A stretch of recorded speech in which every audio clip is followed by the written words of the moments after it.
Un plaisir de vous retrouver sur ces plateaux d'information. Mesdames et messieurs, bonsoir et bienvenue.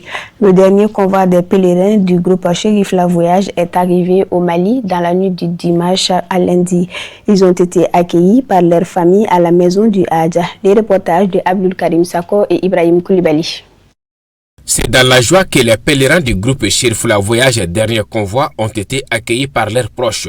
Après avoir accompli le 5e pilier de la religion musulmane au lycée de la Mecque en Arabie Saoudite, ayant préféré le groupe Chérif La Voyage pour aller accomplir ses droits religieux, les pèlerins estiment avoir effectué cette dévotion dans les meilleures conditions grâce à l'engagement de toute l'équipe d'encadrement de Chérif La Voyage.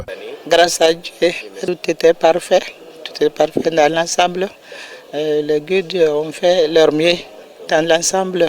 Le cimetière de Bakia, la mosquée de Ali, la mosquée d'Abouakar, la mosquée de Koronfla, et puis la mosquée de... Tout était parfait. Grâce à Dieu, on mangeait, on buvait, tout était parfait et puis on dormait bien.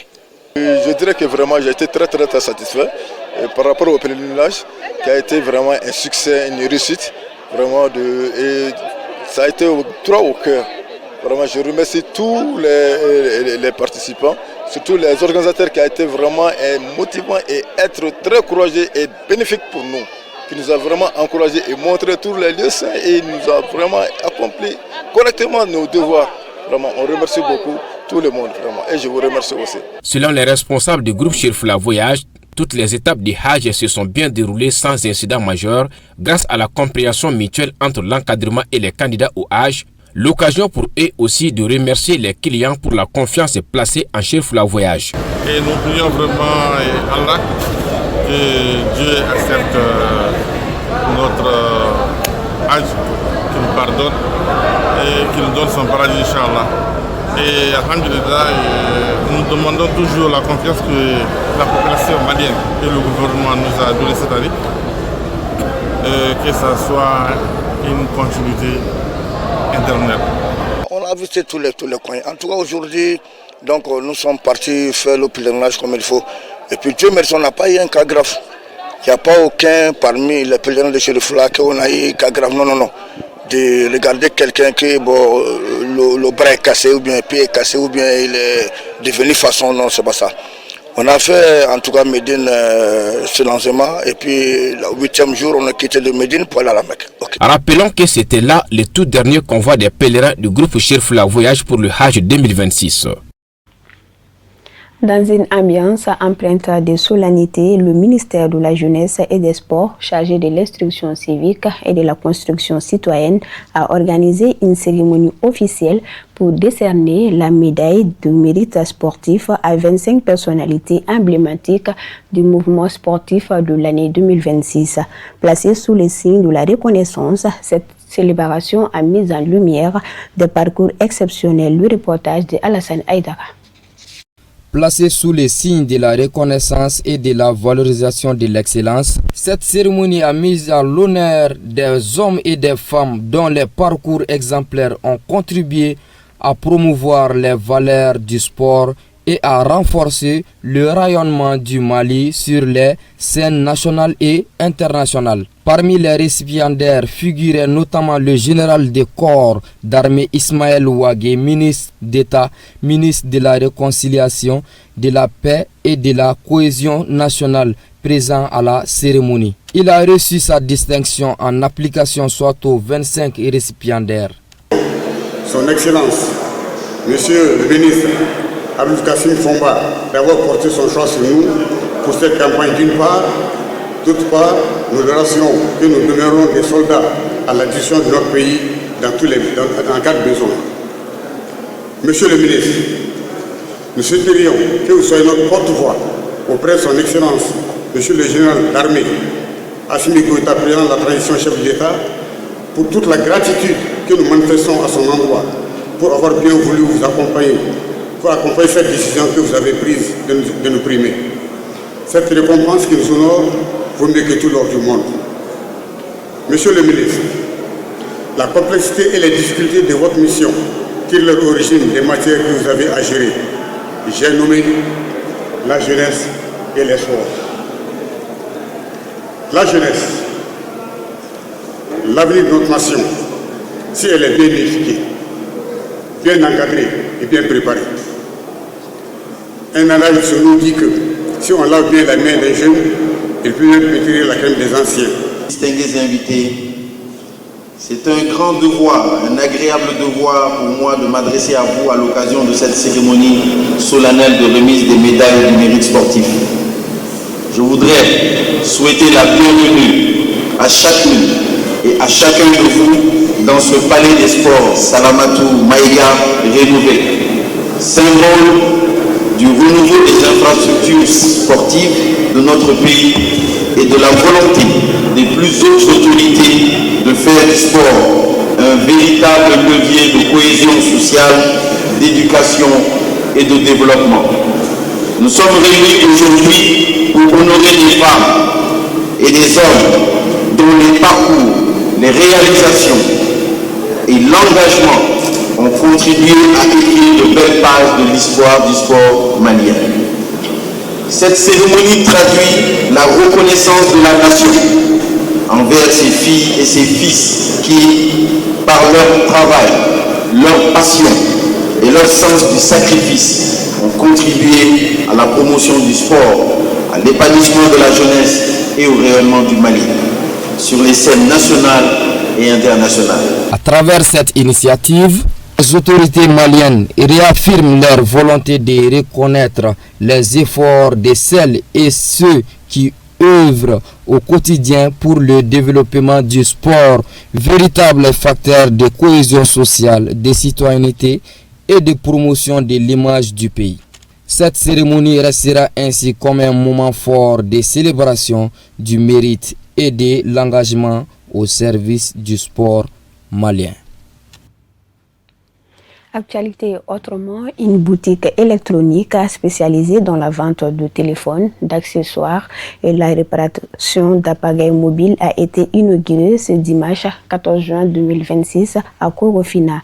Cette initiative portée par le jeune entrepreneur Seyda Badra Ali Ousmane Aïdara et soutenue par l'association Ankabé Mayala a réuni plusieurs invités venus encourager l'entrepreneuriat des jeunes.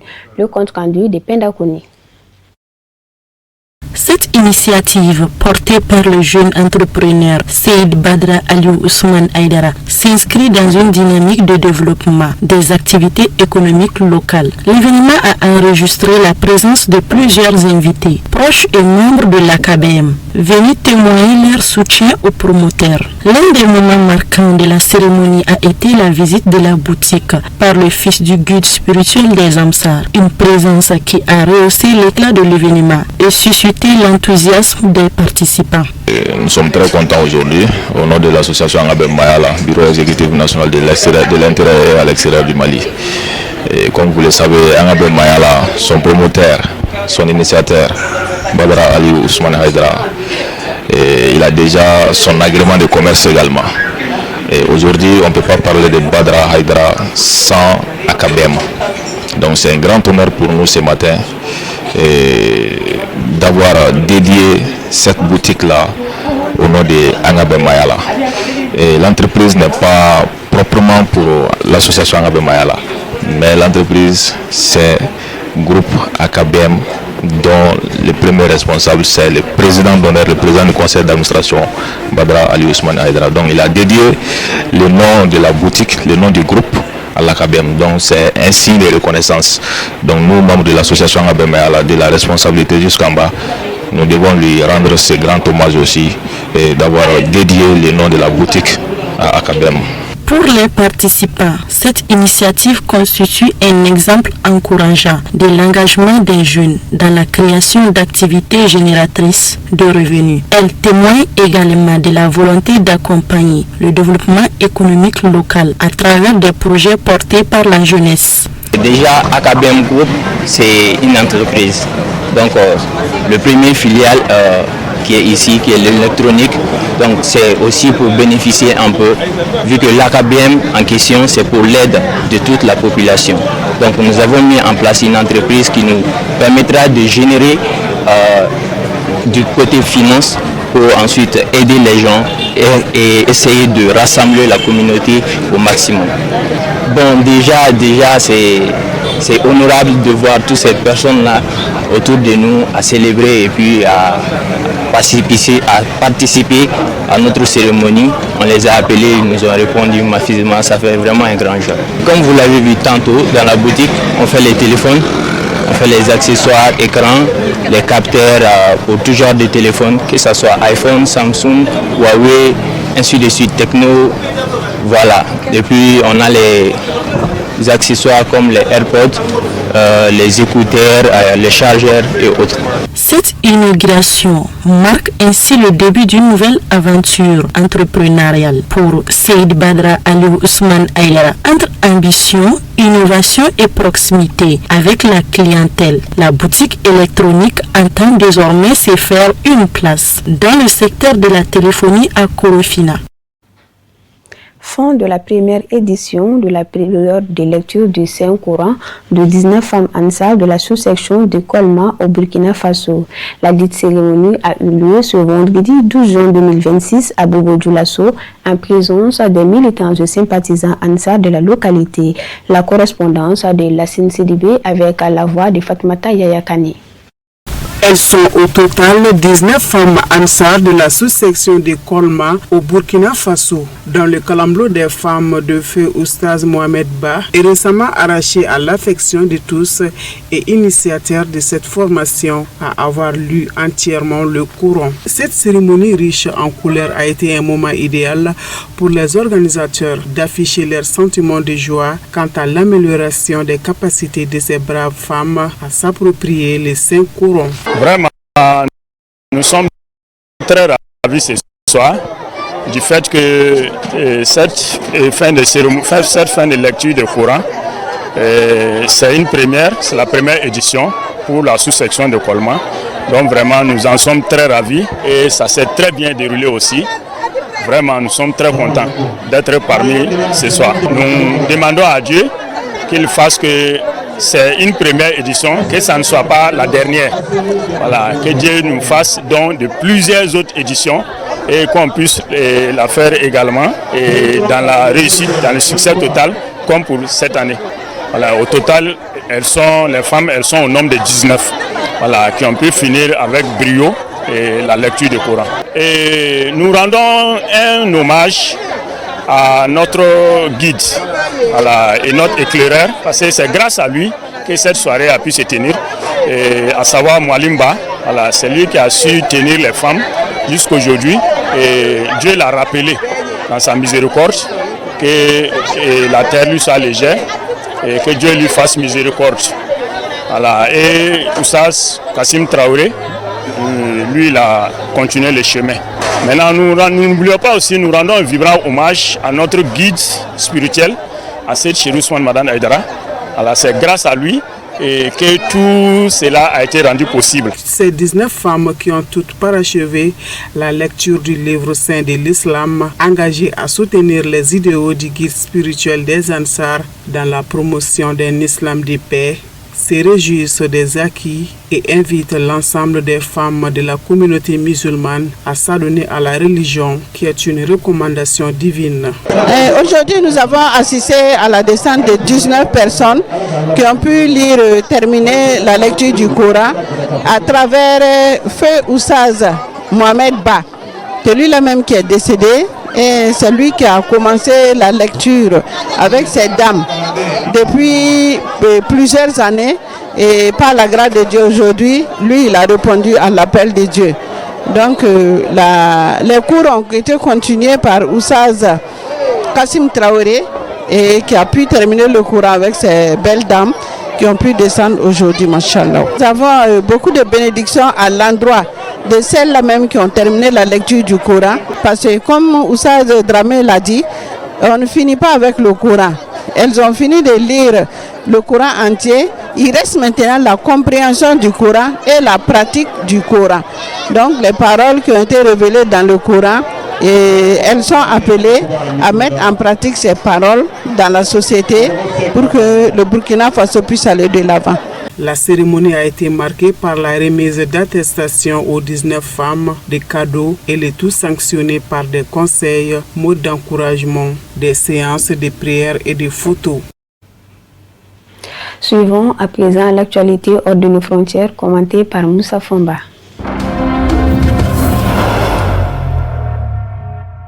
Le Sénégal n'a pas à se justifier. Sonko répond aux critiques sur la loi anti-homosexualité. Invité de RFI et France 24 ce 15 juin 2026, Ousmane Sonko a fait face aux critiques suscitées par le renforcement des sanctions contre les relations homosexuelles au Sénégal. Des organisations internationales et plusieurs responsables occidentaux ont exprimé leur inquiétude face à cette évolution législative. Face à ces critiques, le président du Parlement sénégalais a d'abord tenu à rappeler que l'interdiction des relations homosexuelles n'était pas une nouveauté dans le droit sénégalais. Il y a une loi sénégalaise qui date de plus de 30 ans.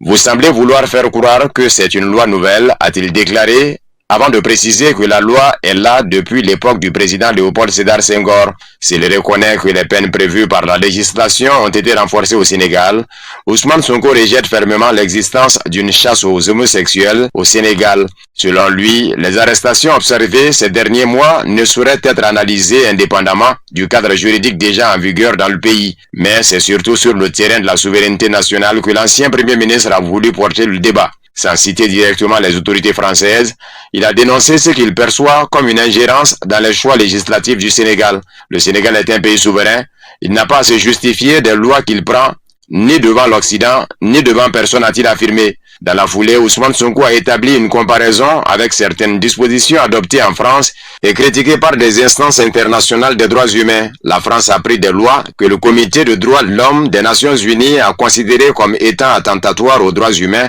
notamment sur le hijab, sur les mineurs. Vous ne nous avez pas entendu nous prononcer, ni notre presse, a-t-il martelé. Le responsable politique sénégalais a alors appelé à davantage de respect mutuel dans les relations entre États. Nous attendons la même courtoisie, le même respect de la France et de l'Occident, a-t-il poursuivi. Puis de souligner que les orientations législatives du Sénégal s'inscrivaient dans un contexte social et culturel spécifique. Nous sommes dans un pays qui a ses croyances religieuses, ses convictions culturelles, qui est un pays souverain, qui légifère souverainement sur ce qu'il considère être rejeté par sa société, a insisté Ousmane Sonko.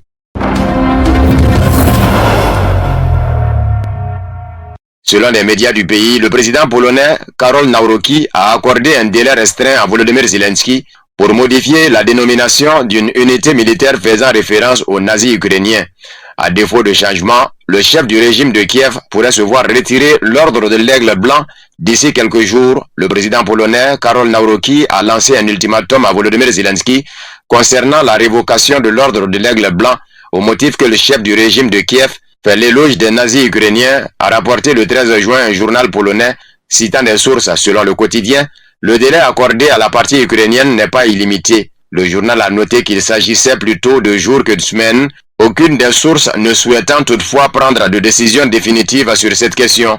La question de la privation du chef du régime de Kiev de la plus haute distinction polonaise a été soulevée après que les autorités officielles de Kiev ont publiquement glorifié l'armée insurrectionnelle ukrainienne, UPA, un groupe responsable de crimes de masse et de génocide contre la population civile commis entre 1943 et 1945 sur les territoires de la Volhynie et de la Galicie orientale. Parmi ces décisions figure l'attribution par Volodymyr Zelensky du titre de héros de l'UPA à l'une des unités de l'armée ukrainienne.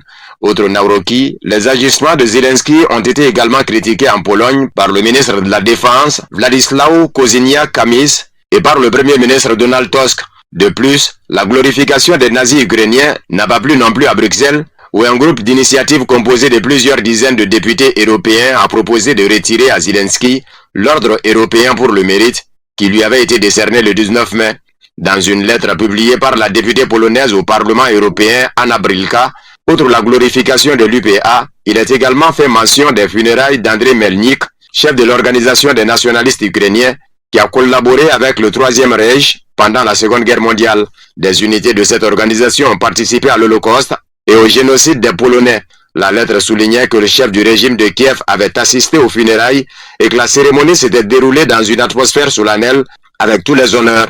La Russie soulignait d'ailleurs l'orientation nazie des dirigeants de Kiev depuis 2014. Le lancement de l'opération militaire spéciale en Ukraine était également motivé par ce problème, la dénazification figurant parmi ses principaux objectifs.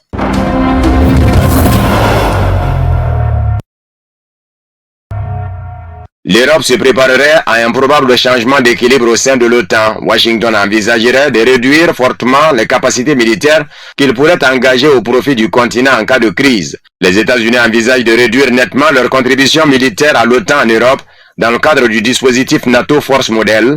Ce mécanisme détermine les moyens que Washington peut mettre à disposition de l'Allemagne en cas de guerre ou de crise sur le continent. Selon Bloomberg, l'Europe se prépare à une baisse importante d'équipements américains qu'elle ne peut pas remplacer.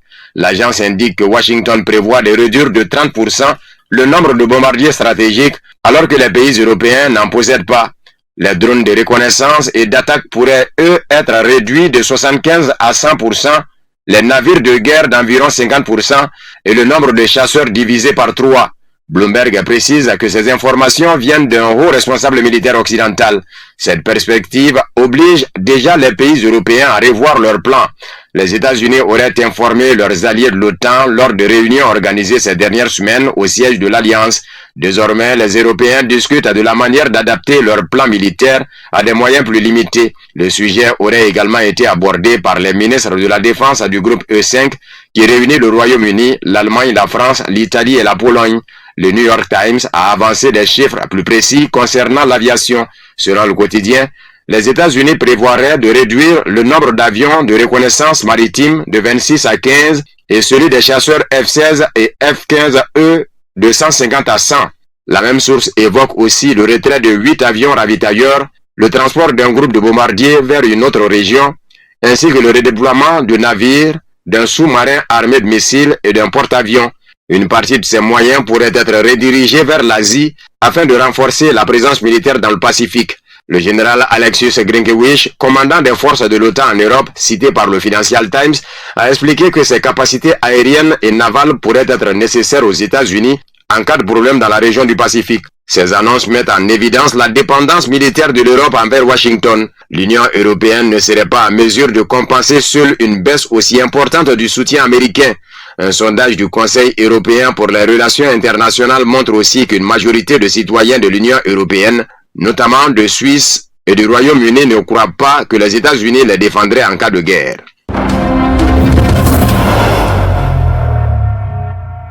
Israël n'est pas obligé sous aucune forme de se conformer aux dispositions de l'accord États-Unis-Iran, car il n'est pas subordonné à Washington, a déclaré le ministre israélien de la Sécurité nationale, Itamar Ben-Gvir, dans un message sur X.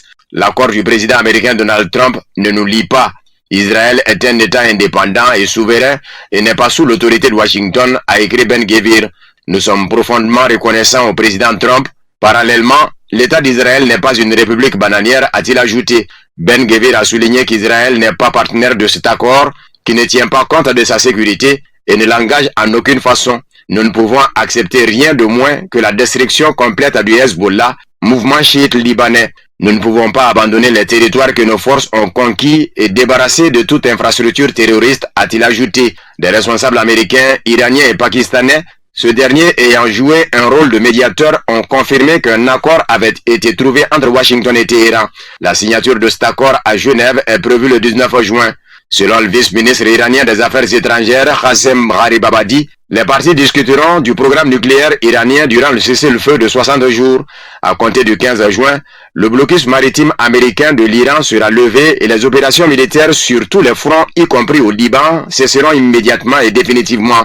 La responsabilité de la mise en œuvre de l'accord américano-iranien, y compris la cessation des hostilités israéliennes contre le Liban, incombe entièrement aux États-Unis, a pour sa part déclaré le ministre iranien des Affaires étrangères Abbas Araghchi. Lors de ses conversations téléphoniques avec ses collègues de Turquie, d'Égypte et d'Irak, Araghchi a souligné la responsabilité des États-Unis dans la mise en œuvre de l'accord et a insisté sur la nécessité de mettre un terme complet à l'agression du régime sioniste contre le Liban, a déclaré le ministre iranien des Affaires étrangères dans un communiqué.